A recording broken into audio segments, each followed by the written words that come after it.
노력을 다해 왔습니다. 단 한순간도 저의 사익을 추구하지 않았고 작은 사심도 품지 않고 살아왔습니다. 지금 벌어진 여러 문제들 역시 저로서는 국가를 위한 공적인 사업이라고 믿고 추진했던 일들이었고 그 과정에서 어떠한 개인적 이익도 취하지 않았습니다.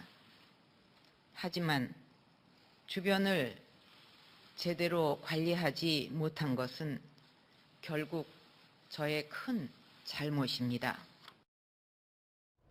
자, 지금 이제 1분 정도 분량이 저희가 대통령의 회견 중에 일부를 소개해드렸습니다. 손소희 변호사님. 네. 지금 저 얘기는요, 계속 반복된 얘기입니다. 공적인 일을 추진하려고 했던 거다. 나는 사익을 전혀 취한 바가 없다 얘기했거든요. 네, 그렇습니다. 굉장히 중요한 부분인데요. 일단 그 탄핵 관련돼서도 그렇습니다만 형사적인 부분에서 추후에 이제 재임 기간이 끝난 경우에 수사 그리고 또 소추 대상이 될 수 있기 때문에 본인이 사의는 추구하지 않았다라고 하면서 탄핵 사유가 없다는 점을 암시하면서 동시에 형사적으로도 범죄가 아니다라는 이야기를 한 것으로 보입니다. 하지만 여기에 대해서도 비판이 가능한데요. 과연 사익이라는 개념이 도대체 무엇을 말하는 것인가? 네. 대통령 본인이 직접 금품 등을 수수하지 않았다고 해서 사익 추구가 아닌 것이냐? 아니면 대통령과 매우 밀접한 사람들이 이권을 챙기고 여러 가지 국정에 가담하고 개입했을 경우에 그로 인해서 그들이 얻은 이익이 대통령의 사익이라고 볼 수 없는 것이냐에 대한 여러 가지 해석까지 나올 것 같습니다.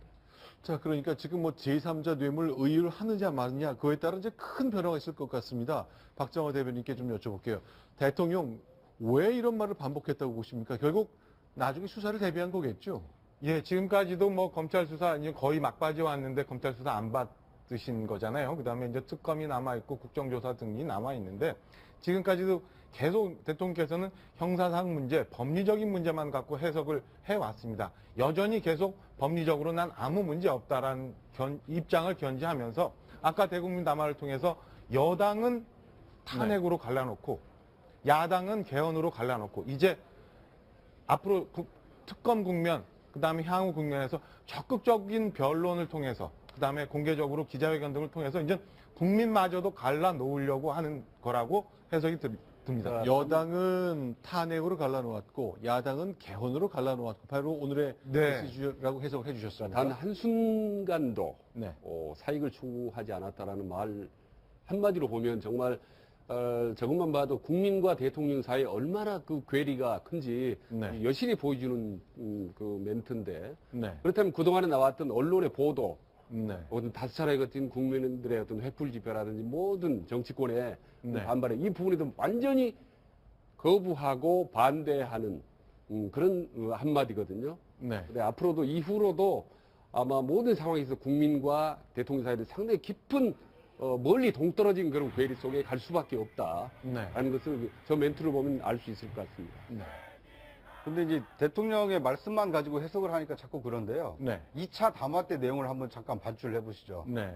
검찰 수사에 성실하게 응하겠다. 네. 특검 수사에도 성실하게 응할 자세가 돼 있다. 이렇게 말씀하시지 않았습니까?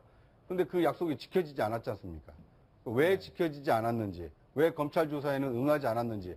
그러니까 뭐 이 변호인의 입을 통해서 설명을 할 것이 아니라 국민들에게 직접 설명할 부분이거든요. 네. 왜 2차 담화 때는 그런 주변으로 불미스러운 일로 검찰이 수사를 한다라면 성실히 응하겠다고 했다가 한 달도 안 돼서 태도를 바꿨는지 그거에 대해서 해명을 해야 되는데 그런 것에 대한 정말 국민들이 알고 싶어하는 궁금증에 대해서는 해명하지 않고 저는 사익을 추구하지 않았다. 그러니까 범죄 사실에 대해서는 부인으로 일관을 하고 있거든요.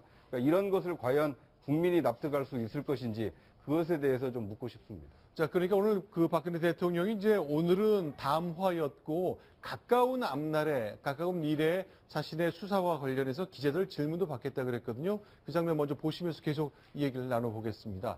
일단 같이 보겠습니다.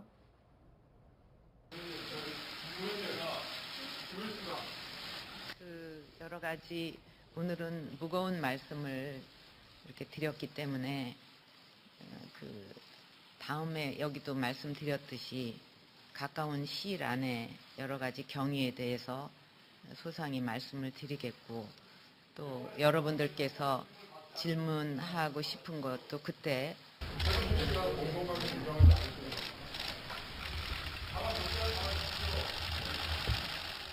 말씀을 들어보면은요, 가까운 시일 내라고 했지 않습니까? 네.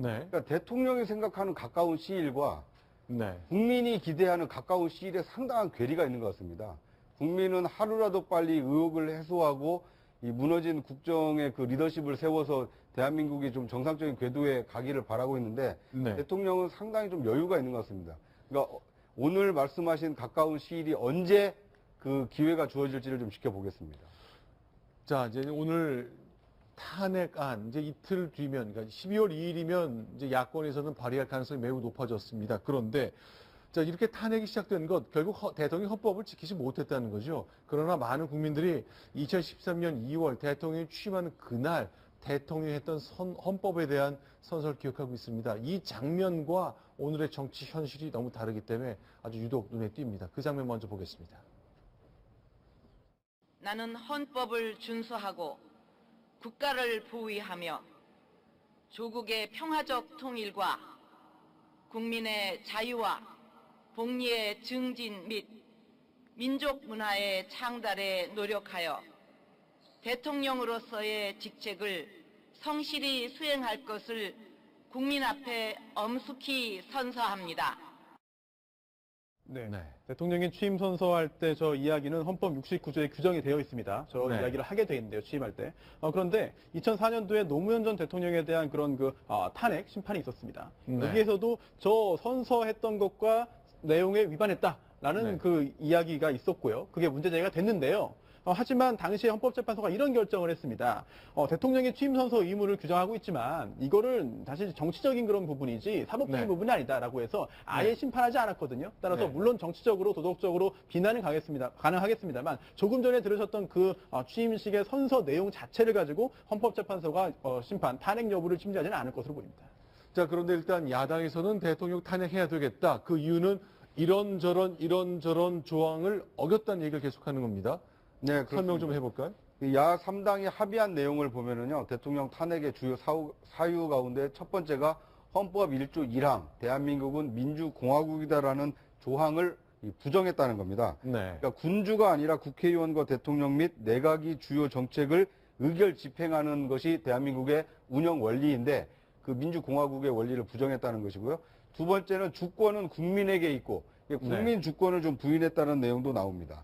네. 그 다음에 이게 7조 2항이 네. 공무원의 정치적 중립성은 보장된다라고 했는데 네. 이 공무원의 정치적 중립성을 파괴했다는 것도 탄핵의 주요 사유로 지금 거론이 되고 있고요. 67조 다시 한번 거론했습니다. 네, 그러니까 대통령은 국민이 선출하는데 네. 선출되지 않은 민간인에게 그런 대통령의 권한을 넘긴 거 아니냐. 그래서 이 권한 위반이다. 이런 것이 탄핵 주요 사유로 거론이 되고 있습니다. 최순실 씨한테 인사안도 먼저 보여주고 대통령의 아주 중요한 연설문도 마지막에 교정받고 이런 것들이 선출되지 않은 사람이 국가의 수반이 하는 역할을 했다. 이거 결국 헌법 위반이다. 이런 논리를 야당이 펴고 있는 것 같습니다. 자, 이렇게 이런 논리가 계속 만들어져 가고 있거든요. 그러면 글쎄요. 이제 대통령은 이번 주에는 저 탄핵안도 발의할 것 가능성이 굉장히 높아졌고 그런데 특검도 이제 받아야 되는 여러 가지 숙제가 남아 있습니다. 그 관련해서 오늘 이제 사람 이름이 공개가 된 거죠. 그렇습니다. 네. 이 특검 후보자를 그 야당에서 지금 추천을 했는데요. 이 대검 형사부장 출신인 그 조승식 그 변호사하고요. 대검 중수부장 출신인 이 박영수 변호사 이 두 사람을 이 특검 후보자로 지금 추천을 한 겁니다. 네. 자, 일단 저희가 그 영상 준비되면 그 후보자들 모습 보겠습니다. 지금 박영수 후보자의 모습이죠? 네, 박영수 후보자는 대검 중수부장을 지낸 그 정통 이 검찰 출신 인사인데요. 얼마 전에는 이 변호사협회 회장에 출마를 했다가 이렇게 낙선한 일도 있었습니다. 자, 그러니까 좀 공통점이에요. 둘 다 강력부장 출신의 강력수사, 조폭수사, 마약수사했던 분들이라 어떻게 보면 굉장히 비타협적인 아주 저돌적인 수사 성향을 갖고 있는 분들이라고 봐도 되는 겁니까? 그렇습니다. 이게 중수부는 뭐 지금은 폐지됐지만 과거에 네. 보면 어떤 부패 문제를 이 뿌리까지 뽑아내는 어떤 그 수사력이 있는 이 부서의 수장을 지냈기 때문에 네. 이제 대검 중수부장 출신을 그 후보로 추천한 것 같고요. 지금 화면에 보이는 것은 영화 범죄와의 전쟁의 한 장면인데 제일 왼쪽에 지금 이제 가운데 있는 저 남성 곽도원이란 배우가 연기를 했습니다만 바로 조승식 변호사를 모델로 했다면서요? 네, 이 범죄와 전쟁이 뭐 실제 인물로도 좀 알려져 있는데요. 왜냐하면 이제 조승식 변호사는 그 조폭 잡는 검사로 굉장히 그 명성이 높았습니다. 네. 뭐 전국의 이 강력부장을 지내면서 이 전국에 있는 조폭을 소탕하는데 그 일익을 담당했다 이런 평가를 받고 있는데 뭐 그런 이제 일화가 있다 보니까 저런 영화의 소재로도 활용이 되기도 했습니다. 자, 그런데 그 일정을 저희가 쭉 보면요. 어쨌건 대통령은 야당이 추천한 사람 중에 한 명 며칠 내로 선정을 해야 되는 거죠. 그렇습니다. 이제 후보자 2명을 이제 야당이 추천했기 때문에 그 네. 중에서 한 명을 3일 이내에 대통령이 특별검사로 임명을 해야 되는데요. 네. 그렇게 임명된 특별검사는 이제 20일 동안의 그 준비기간, 수사 준비기간을 거치게 됩니다. 네. 그리고 그 후에 이제 그 70일간의 본래 수사기간을 거치고요. 그 다음에 더욱더 연장이 필요했을 경우에 30일 연장 가능한데요. 이 경우에 대통령이 또 승인을 해야 됩니다. 또한 네. 하나 특이한 점은 20일간의 준비기간이 있는데요. 이 네. 준비기간 동안에도 수사를 할 수 있다는 점이 이번 특검법의 특이한 점이라고 할 수 있겠습니다. 근데 지금 많은 사람들이 궁금한 것 중에 하나가 요즘 이제 법의 명시가 돼도 잘 지켜지지 않는 현상들이 나타나고 있습니다. 그런데 오늘 이제 화요일입니다. 야당에서 2명의 후보자 추천했잖아요. 그러니까 수, 목, 금. 금요일까지는 대통령이 그 중에 한 명을 임명해야 되거든요. 만약 이거 안 하면 어떻게 되는 거죠? 왜냐면 대통령이 이제 정치적으로 중립적인 특검의 수사를 받겠다 그랬어요. 이게 사실은 이번 그 특별법의 이게 함정인데 네. 대통령이 기한 내 특검을 임명치 않아도 네. 아무런 제재 조항이 없습니다. 네. 그러니까 사실은 대통령께서 시간 끌려면 얼마든지 시간을 끌 수 있는 상황이죠. 네. 네, 그러다 보니까 이제 처벌 규정이 없다는 것 때문에 지금 네. 우려스러운 상황이 발생할 수 있겠습니다만 사실 매우 무리한 결정이기 때문에 대통령이 과연 그렇게 할 것이냐 네. 뭐 가능성이 높아 보이진 않습니다만 네. 그렇게 했을 경우에 딱히 제재 규정 수단이 별로 없습니다. 따라서 일반 법으로 돌아가서 뭐 직무유기죄로 처벌한다. 그것도 퇴임 후에만 가능하거든요. 따라서 만약 그런 일이 발생한다면 국회 차원에서 해결할 수 있는 방법은 이 지금 현재 통과돼서 시행되어 있는 법을 폐기하고 새로운 특검법을 만들 수밖에 없습니다. 시간이 네. 걸리겠습니다만 대통령이 특별검사를 임명하는 것이 아니라 예를 들어 국회 합의로 임명하거나 아니면 국회의장이 임명하는 식으로 별도의 대통령이 아닌 자가 특별검사 임명할 수 있는 식으로 법을 통과시켜서 시행해야 되는데요. 여기에 소요되는 시간 동안은 또 국정 혼란이 더욱 가중될 것이기 때문에 대통령이 특별검사를 임명하지 않는 그런 불행한 사태가 일어나지 않기를 바랄 뿐입니다. 실제로 그렇게 되지는 않겠죠. 대통령이 법에 따라 대통령이 3일 이내에 임명하여야 한다. 둘 중에 하나를 선택해야 한다라고 돼 있다면 그렇게 되기를 기대하겠습니다. 오늘 대통령이 다만 굉장히 편안해 보였기 때문에 정치적으로는 굉장히 어려운 숙제를 국회를 향해 던지긴 했습니다만 설마 이런 게 안 지켜질까? 그렇게 믿고 싶지는 않습니다. 자, 어쨌건 뭐 다양한 예산, 많은 액수의 예산과 인원이 투입돼서 굉장히 120일간이나 진행된 특검, 이제 출범을 앞둔 상황이죠. 예, 이번 특검이 그 예산만 한 25억 가량 들어가고 있고 그다음에 특검을 보좌하는 특검보, 그다음에 파견 검사 등등 그 한 40여 명 이상 규모의 인건비만 해도 115억이 들어가는 큰 이 특검이 시작이 되는 겁니다. 그동안 특검이 출범할 때는 굉장히 여러 가지 기대를 많이 했습니다. 하지만 실제로 수사가 끝난 후에는 그렇게 큰 성과를 내지 못했다. 용두삼이었다라는 평가가 대부분인데요. 이번에 그 역대 최고의 그런 예산과 또 역대 최다의 인원이 투입되는 만큼 국민적인 의혹을 해소할 수 있는 그런 특별검사의 수사 결과가 나오기를 기대하겠습니다.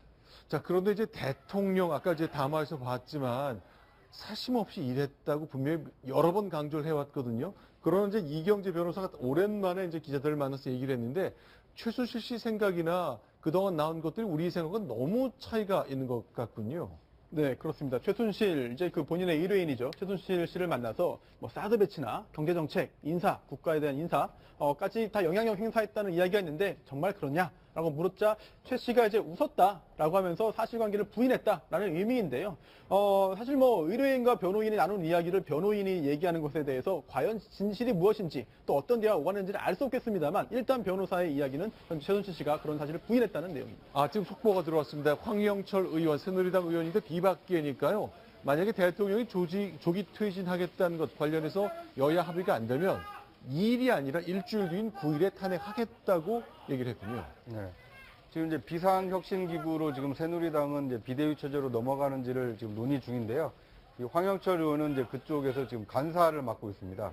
그러니까 이제 비박계에서 논의를 한 결과 이 대통령에 대한 어떤 조기 퇴진 여부가 여야 합의로 결정이 되지 않으면 2일이 아닌 일주일 뒤인 9일에 그러니까 정기국회 내에 이 탄핵을 하겠다라는 입장을 밝히는 것으로 보입니다. 네. 어쨌건 이제 지금 시국 인식, 상황 인식에 대한 얘기를 좀 나누고 있었습니다. 최순실 씨 얘기, 이경재 변호사 얘기 통해 보니까 정말 국정농단 안 했다고 생각하고 있고 다 언론과 야당이 몰아가고 있다고 생각하는 것 같네요. 거기에 이제 숨은 그림이 있지 않나 싶은 생각이 들고요. 오늘 오랜만에 이경재 이 변호사가 나와서 저렇게 얘기한 것도 대통령 오늘 담화하고 다 물려 있는 거 아닌가 싶은 생각이 듭니다. 아까 제가 네. 그 뭐 여당 야당 갈라치기 하고 국민들도 또 갈라놓으려고 한다고 한다는 말씀을 드렸는데 사실은 검찰은 검찰 수사를 통해서 지금까지 대부분의 내용은 사실관계는 다 드러났습니다. 근데 그거에 대해서 모든 걸 대통령이 좀 수사도 안 받고 부인을 하고 앞으로 특검에서는 사실은 정치적인 공방이 될 수 있는 여러 가지 사안들에 대해서 얘기가 될 텐데 그 건에 대해서는 지금 얘기하는 것처럼 다 부정하고 정치적 공방을 통해서 크게 대통령께서 직접 국민들한테 설명까지도 하면서 국민들도 혼란스럽게 만들려고 하는 거 아닌가 이런 생각이 듭니다. 그러니까 결국 대통령이 오늘 담화를 계기로 해서 이경재 변호사도 네. 부인하는 공격적 방어를 하고 아마 오늘 이후부터 내일부터 또 친박계가 전면적으로 또 공격적인 태도로 아마 나올 거라고 봅니다. 네. 저는 이 대목에서 궁금한 게 도대체 왜 그럴까 대통령이 네. 지금 최순실도 없고 김기춘 전 실장도 없고 누구 코치를 받아서 어떤 생각으로 그럴까 하는 상당히 궁금증이 좀 듭니다. 네. 홍광욱 비서실장이 혹시 그런 전략을 내나 이런 생각도 하는데 네. 근데 지금 이 시점에 보면 결국 박근혜 대통령이 그 오랜 동안 나름대로 36년 동안 나름대로 갈고 닦아왔던 그 내공이 지금 뒤늦게 이게 발휘가 되다. 말하자면 철저하게 어렸을 때 몸에 뱄던 그런 애국 제일주의, 뭐 국가주의적인 그리고 폐쇄적인 것들이 이 위기에 다시 한번 나타나고 있다. 그래서 결론적으로 말씀드리면 이 엄중한 시기에 촛불이 200만, 300만이 왔음에도 불구하고 아직도 네. 상황은 변하지 않았고 박근혜 대통령 마음도 아직 변하지 않았다. 네. 그래서 이 상황이 갈수록 좋지 않게 보일 수밖에 없다. 그래서 국민이든 야당이든 이제는 아주 담백하게 탄핵이라는 정도를 갖는 수밖에 없겠다라는 그런 생각이 좀 듭니다. 그래서 전 근본적으로 갖고 있는 궁금증은요.